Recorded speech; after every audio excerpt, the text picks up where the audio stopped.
Jeff, Zach, thanks for joining me. Hey, Steve. Hey Steve.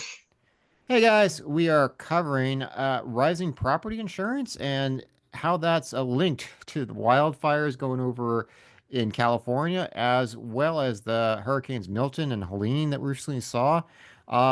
Put those together, and you're looking at losses that are well above 50 billion, probably creeping towards 100 billion.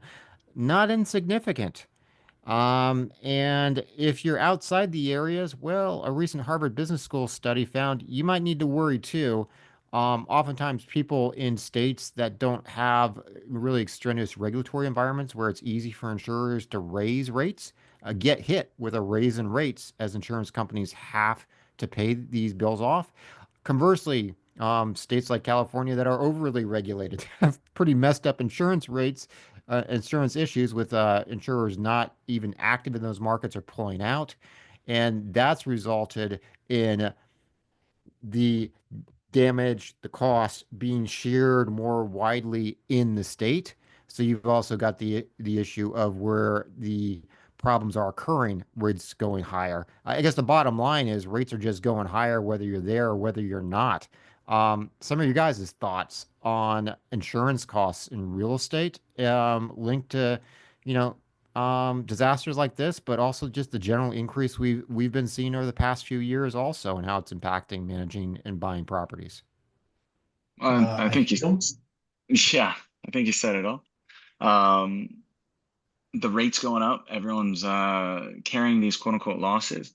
A lot of what's happening, we're carrying their lost profits. Right? We're not actually carrying losses, at least not entirely. So, you know, I'm not as concerned about their profits not coming in where they want to be. And at the same time, we've got to figure out a better funnel to help people with insurance claims.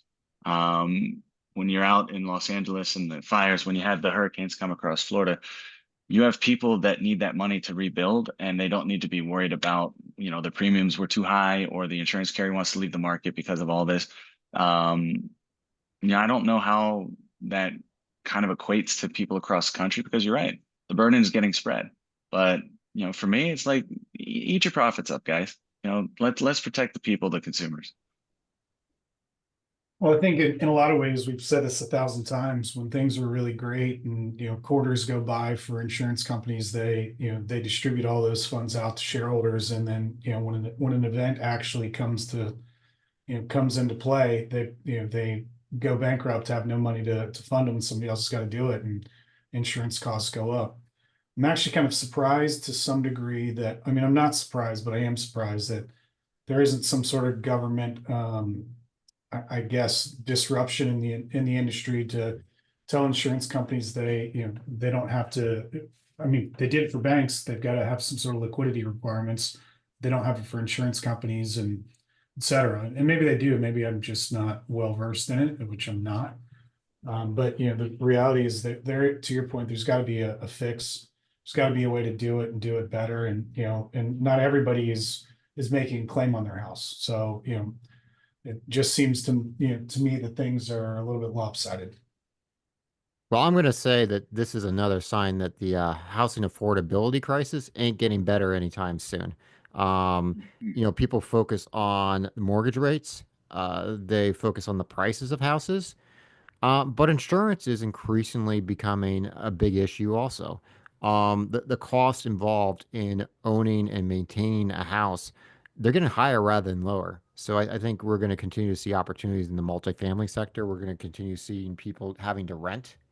And then on other areas of the commercial real estate world, your model better assume price increases in insurance and other things because we're definitely living in a more inflationary world. And I think, the operators that are going to be able to successfully invest in this world are going to have pretty robust models that assume price increases a bit higher than what we've seen in the past.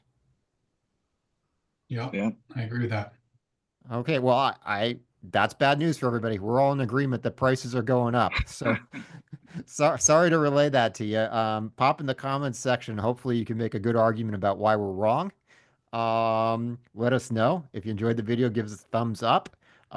Subscribe if you haven't, and visit our website, selectfincap.com. Get on our free newsletter, get a look at commercial real estate investment opportunities coming up in the future. And you can read all about how prices are going up and things are getting harder for homeowners. Thanks a lot, guys.